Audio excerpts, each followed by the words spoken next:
हे guys, good evening. तो guys, ये Vision की 10th एंड 11 जुलाई की डेली करंट अफेयर्स की मैगजीन है। तो चलिए आज की फर्स्ट न्यूज़ स्टार्ट करते हैं। That is the India stack knowledge exchange 2022 concludes. तो गाइस, सबसे पहले हम ये पढ़ते हैं इंडिया स्टैक है क्या। देखो, इंडिया स्टैक में क्या होता है, यहाँ पे जितने भी ओपन एपीआई प्लेटफॉर्म्स हैं या फिर जो डिजिटल पब्लिक गुड्स के प्लेटफॉर्म पे, मतलब जिसमें क्या होता है, आपकी जहाँ पे भी पॉपुलेशन स्केल पे, बड़े स्केल पे आइडेंटिटी डाटा या पेमेंट्स को अनलॉक करते हैं, ठीक है, वो तरह के प्लेटफॉर्म्स हैं। अब एपीआईज का मतलब क्या है, एप्लीकेशन प्रोग्रामिंग इंटरफेस। जैसे इसके अंदर आपके यूपीआई आ गया, कोविन हो गया, जैसे डिजी लॉकर आ गया, आरोग्य सेतु ऐप होगी, ई संजीवनी पोर्टल, उमंग दीक्षा पोर्टल। तो इस तरह के सभी पोर्टल्स का एक तरह का कलेक्शन है। फाइन। तो India stack is a collection of open APIs and digital public goods, जिसका एम है to unlock the economic primitives of identity data and payments at the population scale. ठीक है। तो ये नॉलेज जो एक्सचेंज हुआ या एक तरह का जो भी एग्जीबिशन टाइप मान लो, तो यहाँ पे हमने क्या किया, यहाँ पे हमने शोकेस किया, हमने अपने आप को शो किया कि इंडिया की क्या क्या कॉन्ट्रीब्यूशन है डिजिटल वर्ल्ड को लेके। ठीक है। तो इंडिया स्टैक नॉलेज एक्सचेंज में काफ़ी पार्टिसिपेशन देखने को मिली है 60 कंट्रीज से। ठीक है। इसके अलावा इंडिया ने यहाँ पे इंडिया स्टैक .ग्लोबल को भी लॉन्च किया, जो कि एक सिंगल रिपोजिटरी है। सभी इस वेबसाइट पे आपको इंडिया स्टैक से रिलेटेड जितने भी मेजर प्रोजेक्ट्स हैं उसका इन्फॉर्मेशन मिलेगी। ठीक है।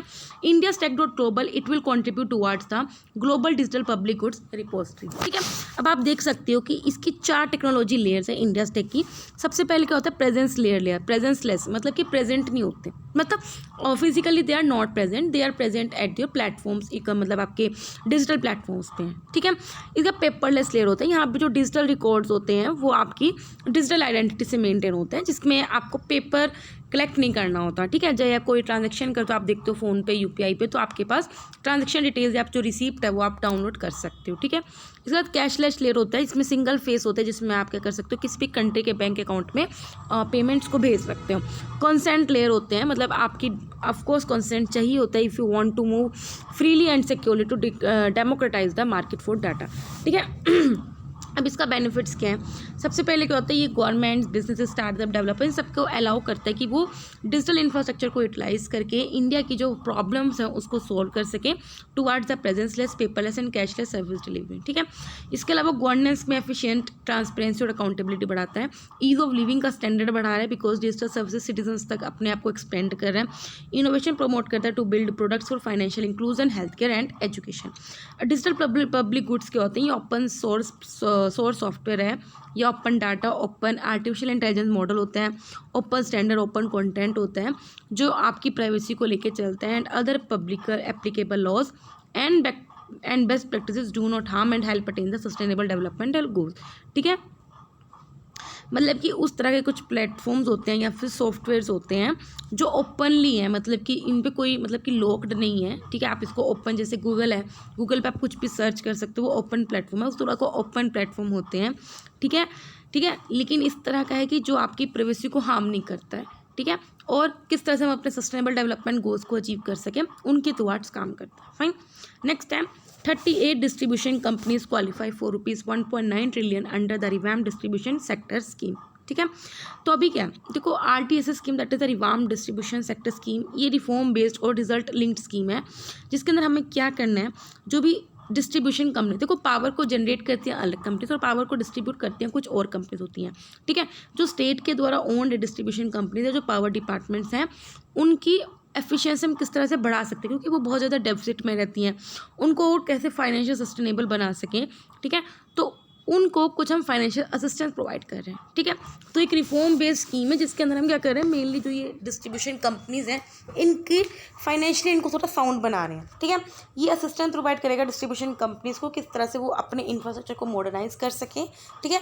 इसके अंदर जो पावर डिस्ट्रीब्यूशन कंपनीज होंगी वो किस पे फोकस करेंगी, जो भी लॉसेज होते हैं, ट्रांसमिशन लॉसेज होते हैं, उनसे रिगार्डिंग सबसे पहले इनिशिएटिव्स को स्टार्ट करेगी, और फिर उसके बाद फर्स्ट फेज में तो ये काम करेगी, और दूसरे फेज में उसको एफर्ट्स को ज़्यादा स्ट्रेंथन करेगी। ठीक है। Discom remain the most critical link in the power sector value chain. ठीक है। ये क्या करता है, इट जनरेट कैश, क्योंकि ये कैश जनरेट करता है, that will feed to the entire value chain right up to power generation and the fuel supply. Objectives क्या होगा, ऑफ कोर्स इससे सबसे पहले जो हमारे टेक्निकल एंड कमर्शियल लॉस होते हैं वो कम होंगे, ठीक है, 12 से 15%। इसके अलावा जो आपको एवरेज कॉस्ट जो पावर सप्लाई पे मिल रही है और रेवेन्यू के बीच का जो डिफरेंस है वो भी कम होगा, ठीक है। और हम जा रहे हैं कि ये जो वैल्यू उनका गैप है वो 0 हो जाए 2025 तक। अब इसके अंदर 2 कंपोनेंट्स होंगे, part A part B. Part A में हम क्या करेंगे, सबसे पहले क्योंकि प्रीपेड मीटरिंग की बात हो रही है तो उन पर फाइनेंशियल सपोर्ट प्रोवाइड करेंगे और अपनी जो डिस्ट्रीब्यूशन इंफ्रास्ट्रक्चर है उसको अपग्रेड करेंगे। पार्ट 2 में हम क्या करेंगे, जो और इनेबलिंग है सपोर्टिंग एक्टिविटीज़ हैं उनको ट्रेनिंग प्रोवाइड करेंगे, उनकी कैपेसिटी बिल्डिंग करेंगे, ठीक है। इश्यूज़ क्या फेस किए जा रहे हैं इन कंपनीज़ के द्वारा, हाई कॉस्ट स्ट्रक्चर है, इनसफिशिएंट इरेगुलर रेवेन्यू स्ट्रीम है, हाई ऑपरेशन लॉसेज है और अनसस्टेनेबल लेवल्स है ओवरड्यू डेप्ट का। फाइन। नेक्स्ट न्यूज़ है strategy paper for establishment of offshore wind energy projects release by the ministry of new and renewable energy, ठीक है। तो ये एनवायरनमेंट में कवर होगी। अभी क्या जो ऑन शोर, देखो ऑन शोर का मतलब क्या होता है, एक तो जो आप लैंड पे अगर कुछ विंड टर्बाइन लगा रहे हो, ऑफ शोर क्या होता है, ओवर द सी या over the water body. Fine. तो अभी क्या है, ये ऑन शोर जो विंड एनर्जी टेक्नोलॉजीज हैं वो बहुत ज़्यादा कॉम्पिटिटिव बन चुके हैं fossil fuel based electric generation में। जिसके अलावा जो अभी एक्सप्लॉयटेशन हमने जो करनी है ऑफ शोर विंड एनर्जी की वो अभी भी मतलब कि कमी है, मतलब कि अभी जो फॉसिल फ्यूल से आप एनर्जी एक्सट्रैक्ट कर रहे हो ऑफ कोर्स उसकी तो हमारे पास बहुत अच्छी टेक्नोलॉजी है, लेकिन जो ऑन शोर विंड एनर्जी कर रहे हैं तो उसकी भी अब हमारे पास अच्छी टेक्नोलॉजी है, लेकिन ऑफ शोर विंड जनरेट करने की टेक्नोलॉजी अभी हमारे पास उतनी अच्छी नहीं है, ठीक है। तो स्ट्रेटेजी पेपर में हमने 3 मॉडल लगाने कि किस तरह से हम ऑफ शोर डेवलपमेंट कर सकते हैं अपनी विंड एनर्जी की। सबसे पहले हमें क्या करना है, सबसे पहले जो National Institute of Wind Energy है जो कि एक बॉडी है under the ministry of new and renewable energy, उसको हम एक स्टडी देंगे गल्फ ऑफ खंबात में, जिसमें वो कुछ एरिया को देखेगी कहाँ पे वो टर्बाइंस को खड़ा कर सकती है, ठीक है। तो उन्हें फिर बिड करेंगे, ठीक है। सेकंड क्या कहेंगे, ब्लॉक्स देखेंगे where developers would do their own studies, यहाँ पे अपनी स्टडी को खुद करेंगे। थर्ड जो National Institute of Wind Energy है वो उस तरह के ब्लॉक्स को क्या करेगा, ऑक्शन करेगा that are not covered by first 2 models, ठीक है। मतलब कि वो आइडेंटिफाई करेंगे कौन सा ब्लॉक है, कहाँ पे हमें प्लांट को सेटअप करना चाहिए, ठीक है। नेक्स्ट है ऑफशोर विंड एनर्जी के बेनिफिट क्या है। सबसे पहले क्या, लैंड बार बार लैंड को घेरने की कोई ज़रूरत नहीं होती, विंड फ्री होती है फ्रॉम ऑब्स्ट्रक्शन, क्योंकि आपने देखा है कि लैंड पे कभी चलेगी हवा कभी नहीं चली क्योंकि ऑब्स्ट्रक्शन बहुत होते हैं, जबकि सी या ओशन में ऐसा नहीं होता। मोर एफिशिएंट होता है as compare to onshore one, higher operating hours होते हैं। चैलेंजेस क्या होते हैं, रिसोर्स करेक्टराइजेशन है, ठीक है, सब सी केबलिंग, टर्बाइन फाउंडेशन, उनको टर्बाइंस को इंस्टॉल करना ये भी खुद में बड़ी बात है, ठीक है। तो ये कुछ चैलेंजेस है। इंडिया का क्या इनिशिएटिव है फॉर ऑफशोर विंड एनर्जी, एक चल रहा है facilitating offshore wind energy in India project, जिसके अंदर हम ऑफशोर विंड पोटेंशियल को असेस करते हैं। दूसरा है national offshore wind energy policy 2015, जिसके अंदर हम ऑफशोर विंड पावर को डेवलप करते हैं to a seaward distance of 200 nautical miles from the base line that is the up to the country's exclusively economic zone. अब इंडिया का wind energy sector के बारे में पढ़ते हैं तो इंडिया के पास 4th largest wind power capacity है वर्ल्ड में। MNRE का टारगेट है कि वो 5 गीगावाट ऑफ ऑफशोर कैपेसिटी को इंस्टॉल करेगा 2022 तक और 2030 तक 30 गीगावाट। फाइन। नेक्स्ट न्यूज़ है Colombo overthrow political vacuum and the missing government. Sri Lanka अपना वर्स्ट इकोनॉमिक क्राइसिस देख रही है because of the issues of corruption, populism, unsustainable loans और inefficient investment and impact of Covid, ठीक है। तो इसकी वजह से श्रीलंका को इकोनॉमिक क्राइसिस देखने को मिल रहा है। तो अभी हम जरा देखते हैं कि क्या क्या उनमें जरा दिक्कतें आ रही हैं। सबसे पहले क्या क्या वहाँ पे केमिकल फर्टिलाइजर्स को बैन कर दिया गया है, ठीक है, क्योंकि ऑर्गेनिक करते करते अब देखना आप सिक्किम को बोलते हैं ऑर्गेनिक बन के, लेकिन आप ऑर्गेनिक बनाते हो या केमिकल फर्टिलाइजर को बैन करते हो तो उससे क्या होता है एक टाइम बाद क्रॉप की ईल्ड कम आने लगती है, जैसे tea, pepper, vegetable etcetera due to the import ban on chemical fertiliser and other agrochemicals, ठीक है। टैक्स कट कर दी। इसके अलावा इन्होंने क्या किया था, वैट। अब हम बोलते हैं इंडिया में टैक्स बहुत है, इंडिया में टैक्स बहुत लगाते हैं। भाई अगर टैक्स ही तो एक सोर्स है इंडिया के रेवेन्यू का, गवर्नमेंट के रेवेन्यू का, अगर वही नहीं लगाएंगे तो भाई गवर्नमेंट के पास पैसा कहाँ से आएगा, ठीक है। तो वहाँ पे क्या कर दिया था, 7 कुछ टैक्सेस को काट दिया था including the national building tax, जिसकी वजह से गवर्नमेंट के रेवेन्यू के जनरेट नहीं हो पाया, ठीक है। इसके अलावा क्या मतलब ये बात है कि 2019 में किया था द टैक्स कट, 2020 में क्या किया था, रेटिंग डाउनग्रेड एंड पेंडेमिक, ठीक है। पेंडेमिक की वजह से इंटरनेशनल फाइनेंशियल मार्केट का लॉस ऑफ असेस हो गया, ठीक है, जिसकी वजह से टूरिस्ट आया नहीं, रेमिटेंस नहीं आया। 2021 में हमने देख लिया बैन ऑफ केमिकल फर्टिलाइजर क्या, 2022 में कोमोडिटीज़ प्राइस राइज कर दिए, ठीक है। रशिया यूक्रेन वार हुआ जिसकी वजह से कोमोडिटीज़ का प्राइस बढ़ गया, specially oil and food prices का, ठीक है। तो इस वजह से इकोनॉमिक क्राइसिस चल रहा है। एग्जाम्पल क्या है, चलो एग्जाम्पल देखते हैं, एक सेकेंड यार। हाँ example Mattala Rajapaksa airport and Hambantota international port जो चाइनीज़ के लोन पे बना था, वो वाइट एलिफेंट में टर्न हो गया है। Unviable project with little use and revenue. ठीक है, मतलब कि आपने पोर्ट तो बना लिया लेकिन इससे ना रेवेन्यू जनरेट हो रहा और इसका यूज़ भी नहीं हो रहा। अब इसका इंडिया पे क्या इम्पैक्ट पड़ेगा? 60% जो इंडिया की जो ट्रांसशिपमेंट कार्गो है वो कोलंबो पोर्ट से होती है। एट प्रेजेंट जो भी कंटेनर्स आते हैं इंडिया से वो अभी अनक्लियर है एक्सपोर्ट पे। ठीक है, इसके अलावा जो भी ह्यूमैनिटेरियन रेफ्यूजी क्लासेस है, बिकॉज अब श्रीलंका से अब क्योंकि वहाँ पे इकोनॉमिक क्राइसिस आ गया तो लोग माइग्रेट होंगे, तो उससे इंडिया पे बोझ पड़ेगा रेफ्यूजीज़ का। इसके अलावा आरबीआई ने अनाउंस किया कि जो भी अभी इलिजिबल करंट अकाउंट ट्रांजेक्शन है including trade transaction with Sri Lanka, मतलब कि श्रीलंका के साथ जो भी हमारा ट्रेड होता है या जो भी ट्रांजेक्शन रह रही हैं उनको हम अभी it will be settled in any permitted currency outside the Asian clearing union. मतलब कि अब क्या, अब वही बात है, भागते हुए भूत की क्या बोलते हैं, जो भी यार, मतलब कि अगर आपका 1000 रुपये मर रहा है तो आपको लग रहा है 1000 रुपये में से अगर 200 रुपये भी आ रहा है तो हम उसको ले लें। ठीक है, तो वही बात हो गया। अब इंडिया को कुछ पैसा लेना है श्रीलंका से, तो इसलिए अब इंडिया ने बोलती है कि अब आप किसी भी करेंसी में हमें पैसा लौटा दो। ठीक है, जो outside the may be settled in any permitted currency outside the Asian clearing union. ठीक है, और ये एशियन क्लियरिंग यूनियन एक इनिशिएटिव था यूनेस्को 1974 का। ठीक है, अब एसी ऑब्जेक्टिव क्या होता है, इसके अंदर क्या होता है, पेमेंट का होता है कि पेमेंट अगर आपको सेटल डाउन करना हो among member countries for eligible transaction on multilateral basis. ठीक है, इसके अलावा एशियन मॉनेटरी यूनियन इसका कॉमन यूनिट होती है इस अकाउंट की, और इसको बोला जाता है एसीयू डॉलर या एसीयू यूरो या फिर एसीयू येन। फाइन, नेक्स्ट न्यूज़ है अपनी, ministry of health and family welfare release draft drug medical devices and cosmetics bill 2022। अब देखो ये जो बिल आया है वो रिप्लेस करेगा drugs and cosmetic act of 1940, जिसके अंदर स्ट्रिक्ट गाइडलाइंस रखेंगे कि किस तरह से हम क्या करेंगे, जो हमारी टेक्नोलॉजी की चेंजिंग नीड्स हो रही हैं तो उसके साथ हम अपना फ्लो कैसे बना के रखें। ठीक है, मतलब टाइम बदल रहा है तो हमें भी बदलना पड़ता है, उसी तरह अगर टाइम बदल तो टेक्नोलॉजी हम किस तरह से बदल सकते हैं। ठीक है, तो अगर हम मेडिकल डिवाइसेस वर्ल्ड वाइड देखें तो India is among the top market, और ये मार्केट $50 बिलियन तक पहुँच जाएगी 2025 में। ठीक है, जो कि 2020 में $10 बिलियन की थी। इस बिल के क्या हाईलाइट्स हैं? सबसे पहले हमें क्या किया, हमने इसमें डेफिनेशन रखी है क्लिनिकल ट्रायल्स की, ओवर द काउंटर ड्रग्स की, मैन्युफैक्चरर्स की, medical devices new drugs, bioavailability study, investigational new drug and imported special drug among others.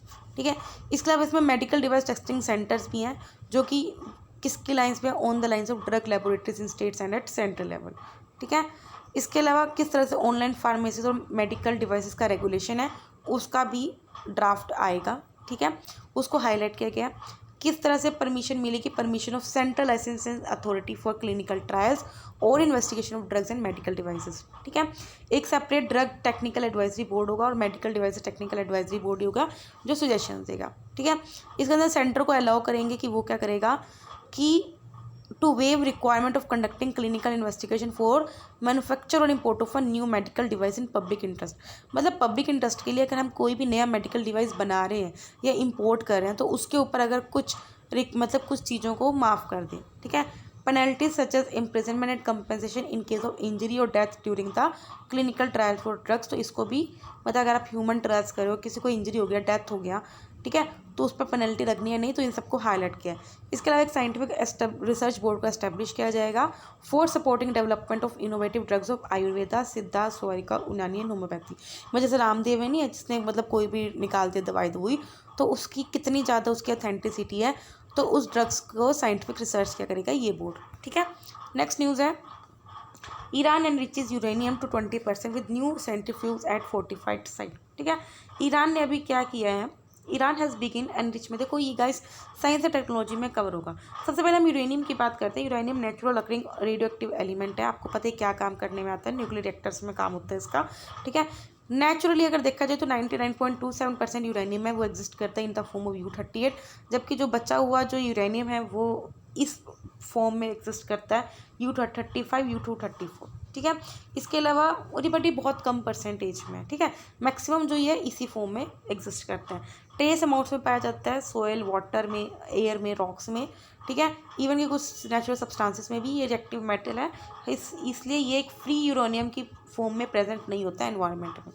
ठीक है, अब है क्या इसके अंदर, ईरान ने अभी एक एनरिचमेंट प्रोग्राम स्टार्ट किया using the sophisticated centrifuge which is use to spin enriched uranium into higher level of purity at its Fordow nuclear plant, मतलब फोर्डो न्यूक्लियर प्लांट पे जो कि ईरान के अंदर है, वहाँ पे उन्होंने क्या किया, एक न्यू टेक्नोलॉजी लेके आए हैं, that is a sophisticated centrifuge. इससे क्या होएगा, वो यूरेनियम की प्योरिटी को आप लेवल बढ़ा सकते हैं, ठीक है, उनको एनरिच कर सकते हैं, ठीक है। अब joint comprehensive plan of action के under Iran is prohibited from enriching uranium above 3.6%, मतलब कि ईरान के ऊपर ऑलरेडी बैन लगा हुआ है कि वो यूरेनियम को एनरिच नहीं कर सकता 3.67% से ज़्यादा, with exception of research reactor activities, मतलब रिसर्च के रिएक्टर एक्टिविटी से कर रहा है then he can do, otherwise he can't do, ठीक है। और ये जो एग्रीमेंट था वो साइन हुआ था ईरान और P5+1 country, that is China, France, Germany, Russia, UK, US. 2018 में यूएसए ने अपने आप को इस डील से निकाल लिया था। यूरेनियम एनरिचमेंट क्या होता है, एक प्रोसेस होती है जिसके अंदर हम एक इफेक्टिव न्यूक्लियर फ्यूल बनाते हैं, उसकी प्योरिटी या उसका परसेंटेज बढ़ा के, किसका, U-235 का नेचुरल यूरेनियम में, टू डिफरेंट एनरिचमेंट लेवल। जैसे एक होता है low enrichment uranium, high enrich, weapon grade, ठीक है।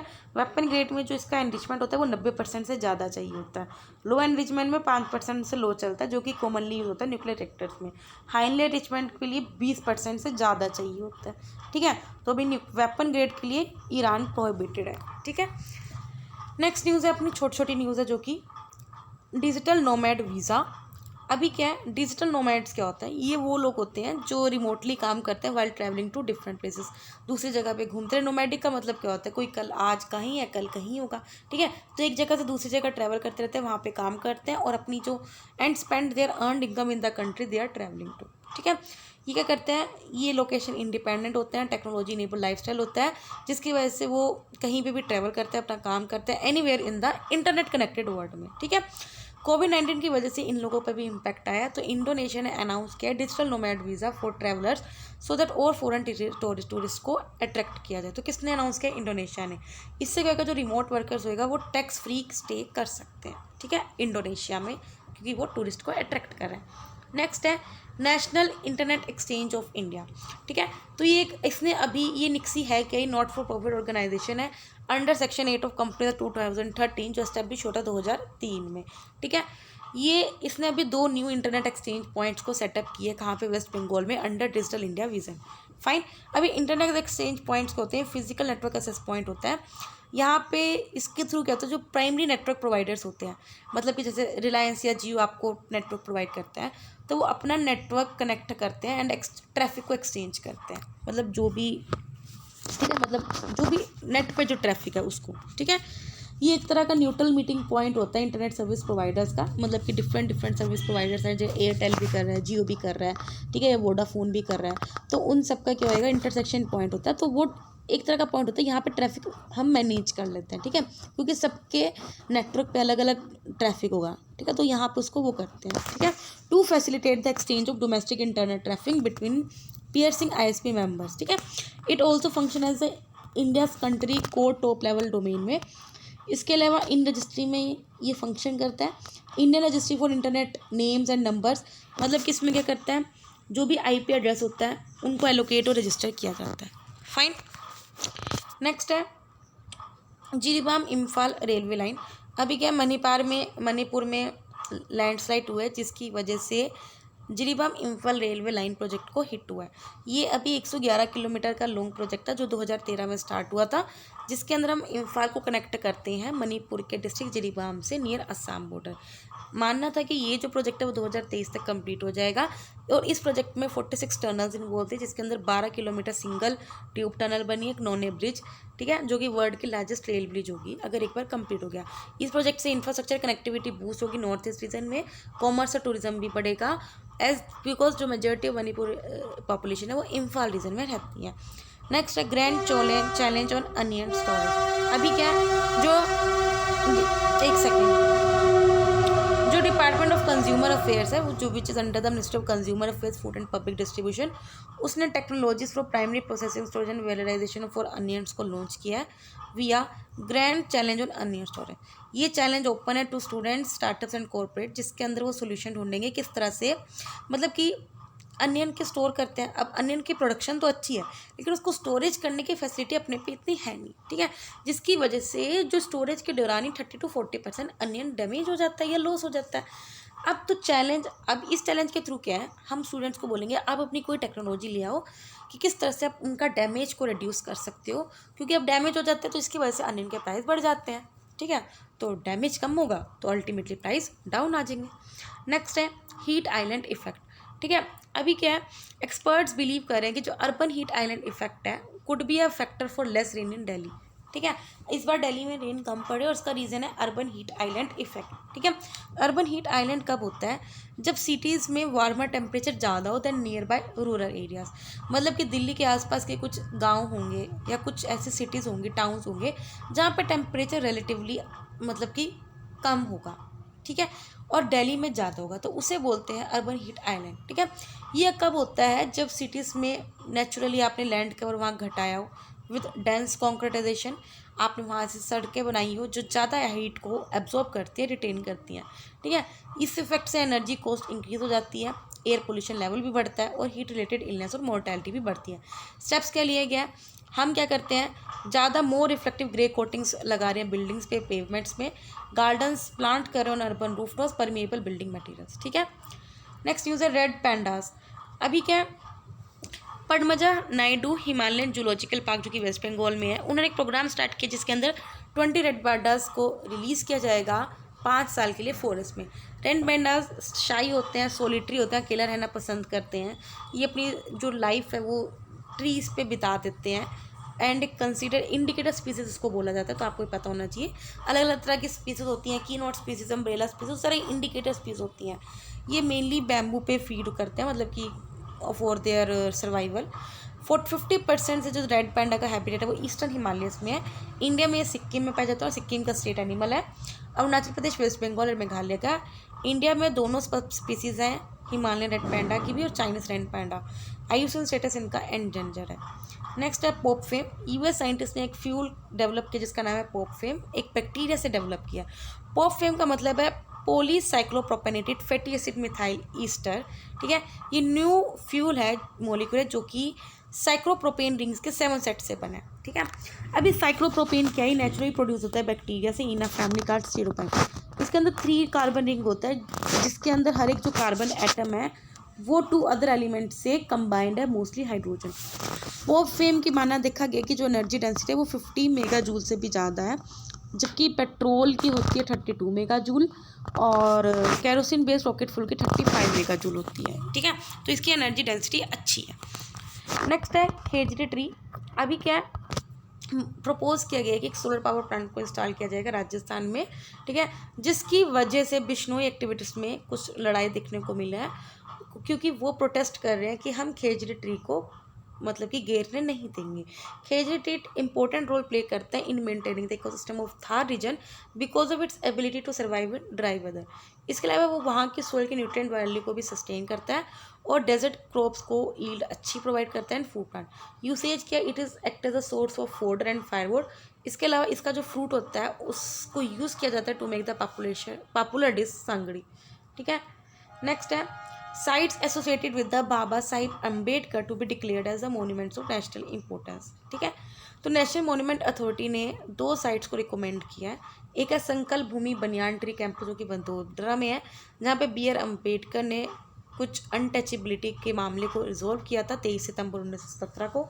एक है प्रताप राव भोसले हाई स्कूल जो कि महाराष्ट्र के सतारा में है, जहाँ पे डॉक्टर अम्बेडकर को ने अपनी प्राइमरी एजुकेशन पूरी की थी। नेक्स्ट है Asian Buddhist site finally in focus after 20 year. अभी क्या जो आर्कोलॉजिकल सर्वे ऑफ इंडिया ने उन्होंने प्लान किया कि वो एशियन बुद्धा साइट जो कि कानागनाहाली के पास पड़ती है उसको कंजर्व करेंगे कर्नाटका में। सन्नाटिक स्मॉल विलेज है जो situated on the banks of Bhima river. It is famous for discovery of Buddhist Mahastupa and stone portrait of emperor Ashoka.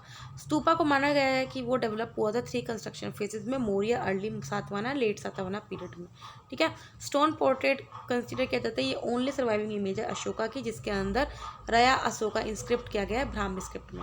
Last news एक personality news that is the Swami Atmasthananda. अभी प्रधानमंत्री ने उनको ट्रिब्यूट दिया on his birth century. He was the 15th president of the Ramakrishna Math and the Ramakrishna Mission. Ramakrishna Mission founded किया गया था by Swami Vivekananda so that हम वेदांत की टीचिंग्स को प्रोपेगेट कर पाएँ as embodied by the Ramakrishna Brahma Sabha. Contribution क्या था कि किस तरह से massive relief and rehabilitation services करे थे in various parts of India, Nepal and Bangladesh. इसके अलावा टीबी हॉस्पिटल सेटअप किए थे बुरमा में। वैल्यूज़ क्या थे? Devotion, service and discipline. Fine. तो कहते हैं 10th एंड 11 जुलाई के डेली कंट्रोल्स कंप्लीट होते हैं। वीडियो अच्छा लगे तो लाइक करना, कोई डाउट तो कमेंट करना। तब तक बाय, टाटा।